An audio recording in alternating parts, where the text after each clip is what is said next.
जय हिंद। आज हम पढ़ने वाले हैं बजट। अब आज बजट शुरू होगा तो इसमें सबसे पहले हम बेसिक टर्म्स को देखेंगे, क्या क्या होता है, उसके बाद इसके डिटेल में हम लोग जाएंगे। ठीक, तो देखते हैं बजट क्या होता है। बजट से रिलेटेड क्वेश्चंस हर एग्जाम में पूछे जा रहे हैं आजकल क्या हमेशा पूछे जाते हैं। 2 से 3 क्वेश्चन हर एग्जाम में फिक्स होते हैं, चाहे वो यूपीएससी हो, यूपीपीएससी हो, बीपीएससी हो या यूकेपीएससी हो या जेपीएससी हो, किसी भी एग्जाम में खूब क्वेश्चंस आ रहे हैं इससे।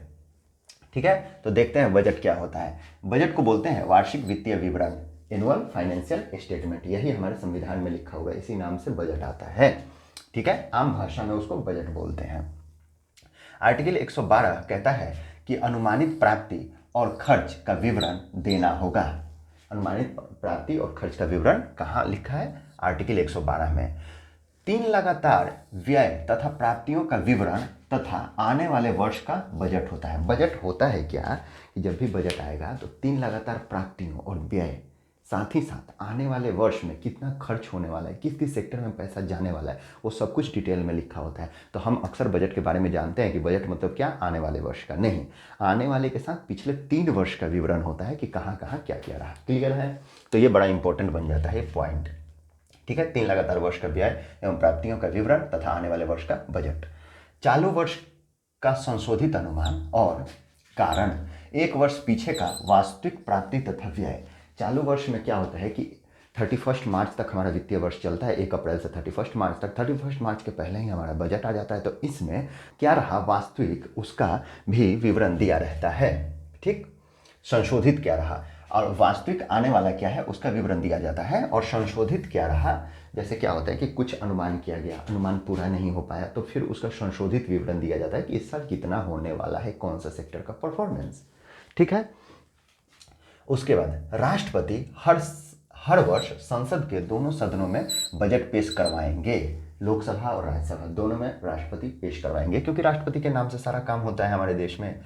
तो राष्ट्रपति की सिफारिश के बिना अनुदान की मांग नहीं कर सकते। राष्ट्रपति की सिफारिश के बिना अनुदान की मांग कर सकते हैं क्या? नहीं कर सकते। राष्ट्रपति क्या करेंगे? राष्ट्रपति संसद के दोनों सदनों में बजट को पेश करवाएंगे। राष्ट्रपति की सिफारिश के बिना कर निर्धारण का कोई भी विधेयक संसद में नहीं आएगा। यह भी पॉइंट इंपॉर्टेंट है। राष्ट्रपति की सिफारिश के बिना कोई भी कर निर्धारण का विधेयक संसद में नहीं आएगा। क्लियर? आर्टिकल 266 क्या बोलता है? संचित निधि लोक लेखा को प्रदर्शित करता है। आर्टिकल 266 किसको भाई? संचित निधि और लोक लेखा को। इसमें क्या होता है? लोन होता है, राजस्व होती है, अदायगी होती है। लोन, राजस्व, अदायगी किस में आएगी? आर्टिकल 266 में आएगी। 1 वर्ष एक भी पैसा विनियोग के बिना नहीं निकाल सकते। मतलब संसद की अनुमति के बिना एक भी पैसा इसमें से नहीं निकाल सकते। विनियोग विधेयक पारित करवाना होगा तभी इसमें से पैसा निकाल सकते हैं। इसमें क्या क्या होता है? तो लोन होता है, राजस्व होता है, अदायगी होती है। ये संसद के संचित निधि या लोक लेखा इसको बोलते हैं। आर्टिकल 266 में प्रावधान किया गया है। अब आर्टिकल 266 के 2 पार्ट होते हैं, 2 इसमें एक आर्टिकल 266 एक होता है और आर्टिकल 266 2 होता है। इसके 2 सब क्लॉज हैं। उसके बाद आर्टिकल 267, तो इसमें टोटल कितने खाते होते हैं भाई? 3 खाते होते हैं दोनों को मिला के। आर्टिकल 266(1) में क्या होता है? सरकार का संपूर्ण राजस्व प्राप्तियां इसमें होता है। किसमें होता है? संपूर्ण राजस्व प्राप्ति। अब राजस्व प्राप्तियां क्या होती है आगे हम डिटेल में देखेंगे, अभी यहाँ यही जानते हैं कि राजस्व प्राप्तियां, संपूर्ण राजस्व प्राप्तियां कहाँ होती हैं? आर्टिकल 266(1) में होता है।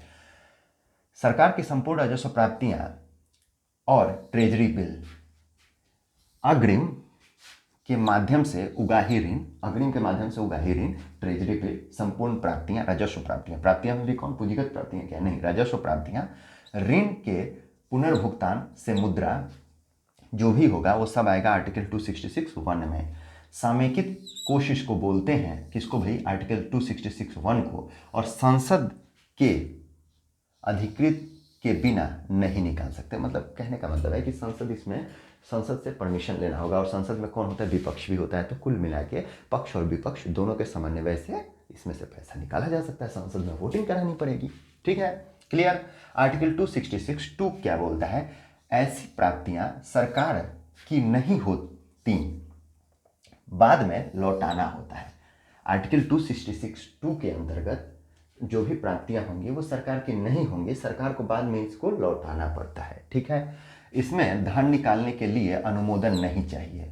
क्योंकि ये सरकार की प्राप्ति नहीं होती और इसको बाद में लौटाना ही होता है, ये तो फिक्स है, तो इसको निकालने के लिए संसद का अनुमोदन नहीं चाहिए। ठीक, सरकार एक कस्टोडियन की तरह कार्य करती है। इसका कस्टोडियन की तरह कौन कार्य करेगी भाई? सरकार कार्य करेगी। ठीक है, 266(2) बोलता है राष्ट्रीय अल्प बचत पत्र, प्रोविडेंट फंड तथा अन्य इसमें शामिल होते हैं। किसमें? 266(2) में। और 266(1) में कौन कौन शामिल था? तो इसमें शामिल था, कहा गया, राजस्व प्राप्तियां, ट्रेजरी बिल, अग्रिम के माध्यम से उगाही ऋणों का पुनर्भुगतान से मुद्रा, ये शामिल था आर्टिकल 266(1) में। आर्टिकल 266(2) में क्या शामिल है? तो इसमें प्रोविडेंट फंड होगा, राष्ट्रीय अल्प बचत पत्र होगा और तथा अन्य भी कुछ खाते होते हैं जो प्राप्तियां होती है जो इसमें शामिल होता है। ठीक है, संचित कोष, जमा तथा अग्रिम, ये भी इसी में आएंगे। ठीक है, तो इसमें देखते हैं अब आर्टिकल 267 में क्या होता है। आकस्मिक कोष, राष्ट्रपति के पास अधिकार इसका होता है। क्या होता है आर्टिकल 267 में कि आकस्मिक कोष का निर्धारण होता है, राष्ट्रपति के पास इसका अधिकार होता है। एकाएक कोई बाढ़ आ गई, आपदा आ गई, तो इसमें से पैसे निकाल सकते हैं। ठीक है, राष्ट्रपति की अनुमति लेके। अब राष्ट्रपति किसके अनुसार काम करते हैं? तो मंत्रिपरिषद की सलाह से काम करते हैं। तो राष्ट्रपति, कहने का मतलब है कि सरकार अगर चाहे तो कभी भी इसमें से निकाल सकती है राष्ट्रपति की अनुमति लेके। तो राष्ट्रपति तो मंत्रिपरिषद की सलाह से काम करते हैं और मंत्रिपरिषद का मुखिया कौन होता है? तो प्रधानमंत्री होते हैं। तो कुल मिला के सरकार चाहेगी तो निकाल लेगी। इसमें लगभग 500 करोड़ रुपए होते हैं, तो जब चाहेगी सरकार निकाल लेगी। आकस्मिक फंड इसको बोलते हैं। ठीक, क्लियर। 267 आकस्मिक कोष बोलते हैं इसको, राष्ट्रपति के पास अधिकार होता है तो वहां से निकाल सकते हैं कभी भी।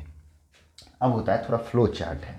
अब क्या है कि फ्लो चार्ट अगर एक बार याद हो गया डिटेल में, तब इसी का बैलेंस बनाया जाएगा, इसी में से घटाया जाएगा, बढ़ाया जाएगा, कहाँ जोड़ा जाता है, कहाँ घटाया जाता है, कौन से चीज़ें निकाली जाती हैं, दुनिया भर के फार्मूले होते हैं। तो इसको एक बार थोड़ा फ्लो चार्ट से समझ लेंगे तो आने वाले जो भी क्लासेस होंगी बजट की, उसमें परेशानी नहीं होगी कि अच्छा ये कहाँ से प्राप्त कर रहे हैं, कहाँ पे व्यय कर रहे हैं, कहाँ खर्चा हो रही है, कहाँ से आ रही है, किस में जोड़ेंगे, किस में घटाएंगे। ये समझ में आना काफ़ी पेचीदा हो जाता है जब फ्लो चार्ट नहीं समझ में आता है, इसलिए फ्लो चार्ट दे दिया गया है। एक्चुअली क्या है, आज की टोटल क्लास फैक्चुअल इन्फॉर्मेशन है, कुछ ज़्यादा समझाना नहीं है। फैक्चुअल इन्फॉर्मेशन में समझाना होता नहीं है और क्वेश्चन पूछता है यहाँ से, तो समझाना नहीं है, केवल बता देना है। आज के क्लास में ज़्यादा कुछ समझाने वाला है नहीं, थोड़ा थोड़ा समझाना है। ठीक है, तो जो समझाने वाला था मैंने बता दिया, लेकिन क्वेश्चन डायरेक्ट इससे आते हैं, इंपॉर्टेंट है इसलिए लिखा गया। ठीक है, अब देखते हैं बजट। इधर आ जाता हूँ। देखिए, बजट में क्या होता है कि दो चीज़ें होती हैं, राजस्व बजट और पूंजीगत बजट। देखिए क्या होता है कि बजट जब भी आएगा तो दो भागों में बांटा जाता है, एक होता है पूंजीगत, दूसरा होता है राजस्व। पूंजीगत में क्या होता है कि जब भी कोई भी पैसा खर्चा करके पूंजीगत परिसंपत्तियों का सृजन करेंगे तो वो आता है पूंजीगत व्यय में। तो पूंजीगत प्राप्तियां क्या होती है? देखिए, पूंजीगत बजट को दो भागों में बांटते हैं, पूंजीगत प्राप्ति और पूंजीगत व्यय। तो जब भी पैसा खर्च करके पूंजीगत परिसंपत्तियों का सृजन किया जाएगा तो पूंजीगत व्यय में आएगा।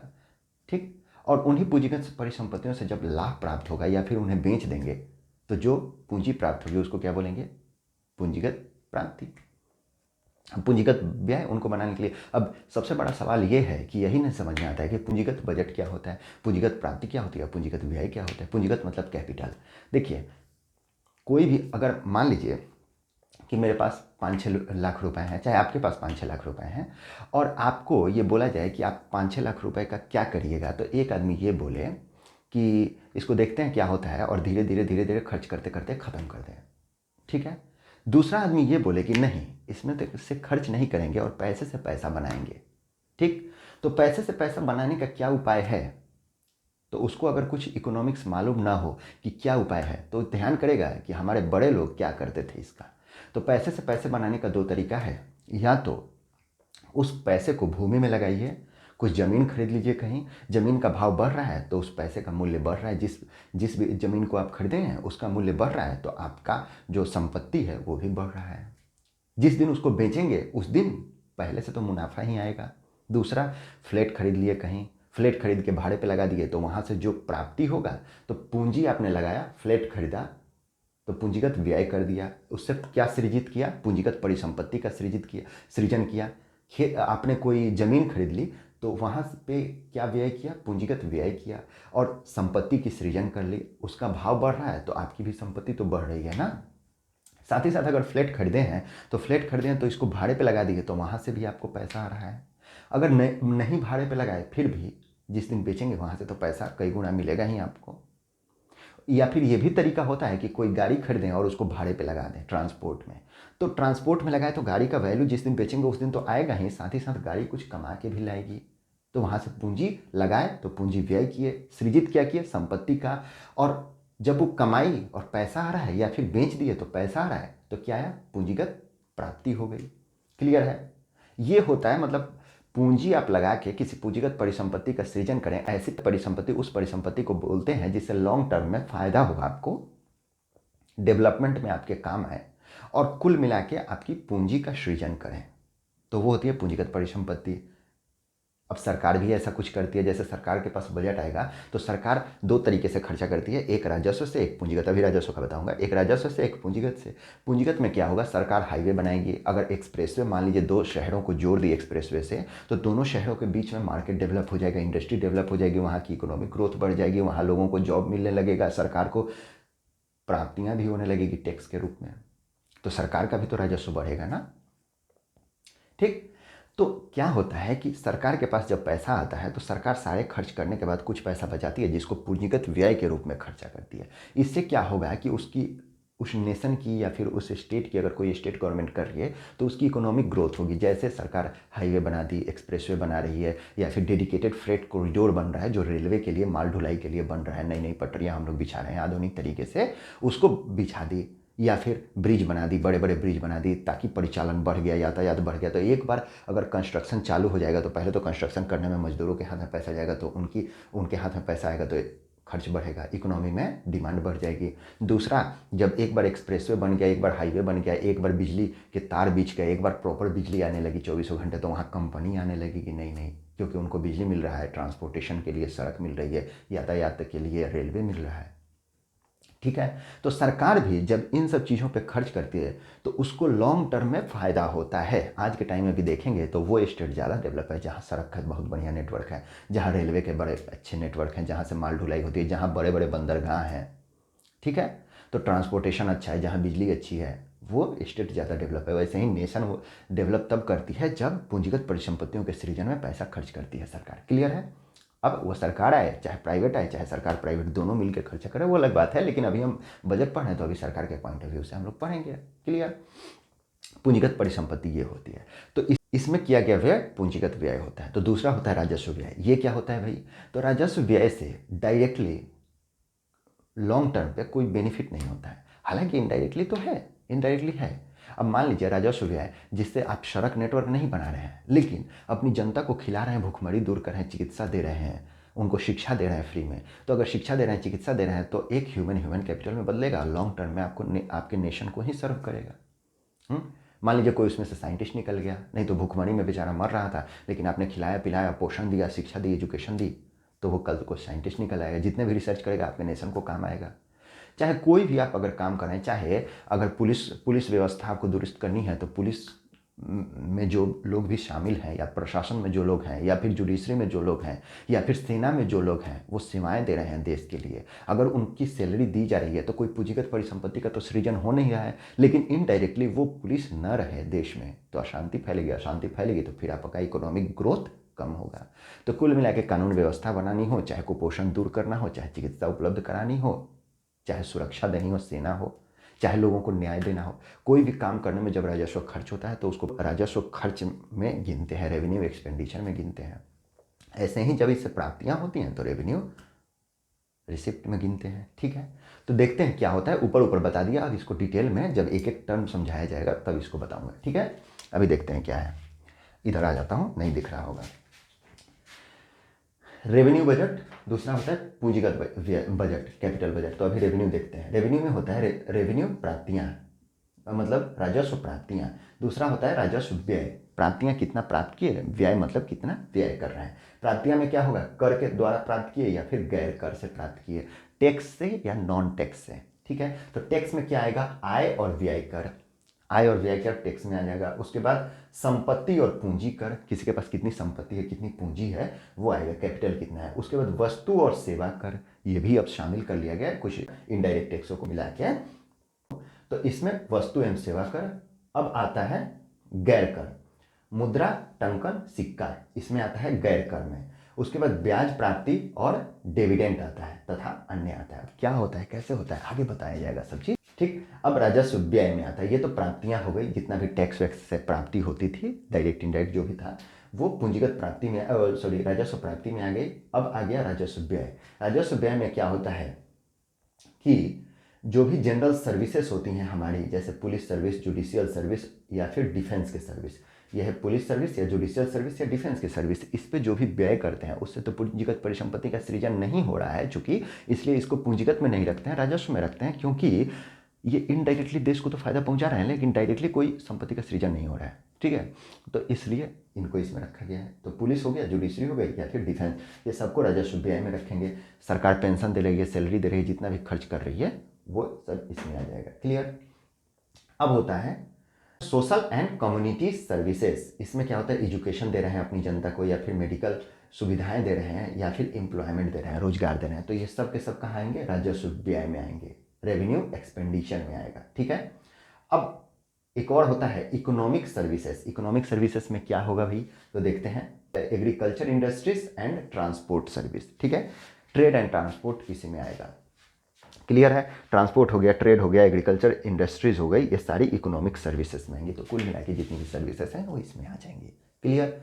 अब होता है पूंजीगत। पूंजीगत में क्या होता है, कैपिटल बजट। कैपिटल बजट में आता है पूंजीगत प्राप्तियां। पूंजीगत प्राप्तियां में क्या आएंगी, तो net recoveries of loan and advance, ये आएगा। दूसरा नेट मार्केट बोरोइंग, मार्केट से जितना उधार ले ली सरकार, वो सब के सब आएंगे पूंजीगत प्राप्ति में, बोरोइंग। उसके बाद नेट स्मॉल सर्विस कलेक्शन, ये आएगा किसमें, पूंजीगत प्राप्ति में। और दूसरा आएगा अदर। क्या है कि मार्केट से सरकार को तो व्यय करना ही पड़ता है और उधारी लेनी ही पड़ती है, क्योंकि अपनी जनता को पोषण भी देना है और इकोनॉमी का साइज भी बढ़ाना है। क्योंकि हम 100 रुपये कमा रहे हैं, 100 रुपये खर्च कर दिए, बाहर से ले लिए 10 रुपये और 110 रुपये अब मार्केट में डाल दिए, तो 110 रुपये पे कमाएंगे। तो कहने का मतलब है सरकार बोरो करती है मार्केट से अपनी इकोनॉमिक ग्रोथ को बढ़ाने के लिए। तो बोरोइंग जो भी आएगी, इससे इकोनॉमिक ग्रोथ आपका हो रहा है, तो कहाँ आएंगी, पूंजीगत प्राप्तियाँ में आएंगी। ठीक है। उसके बाद पूंजीगत व्यय। पूंजीगत व्यय में क्या आता है, loan to state and UT. Government क्या करती है, सेंट्रल गवर्नमेंट के स्टेट और यूटी को लोन देती है, तो भी पूंजीगत व्यय में इंक्लूड कर लिया जाता है। ठीक है। और उसके बाद economic and social and community development के लिए जो भी काम करते हैं। उसके बाद डिफेंस एंड अदर के लिए काम करते हैं। अब डिफेंस का कुछ खर्च इसमें इंक्लूड करेंगे, कुछ खर्च इसमें इंक्लूड करेंगे। क्या क्या होता है अगली क्लास में देखा जाएगा। ठीक। अब बजट का हम लोग बेसिक समझ गए। अब इसमें देखेंगे फिजिकल डिफिसिट के बारे में समझेंगे, रेवेन्यू डिफिसिट के बारे में समझेंगे, कहाँ से प्राप्ति हो रही है, कहाँ व्यय हो रहा है, कैसे व्यय हो रहा है, क्या क्या खर्चा होता है, गवर्नमेंट क्या कर रही है, कहाँ पे व्यय करना फायदेमंद होता है, कहाँ पे व्यय करना लॉन्ग टर्म पे नुकसानदेह होता है, कब कितना कर्ज ले सकते हैं, कितना जीडीपी टू डेट रेशियो हो सकता है। ठीक है। एफआरबीएम क्या है। तो आज की क्लास में इतना ही, मिलते हैं अगले क्लास में। अगर वीडियो अच्छी लगी होगी तो लाइक कीजिए, शेयर कीजिए, सब्सक्राइब कीजिए, अच्छी चीज़ों को ज़्यादा से ज़्यादा लोगों तक पहुंचाइए। जय हिंद।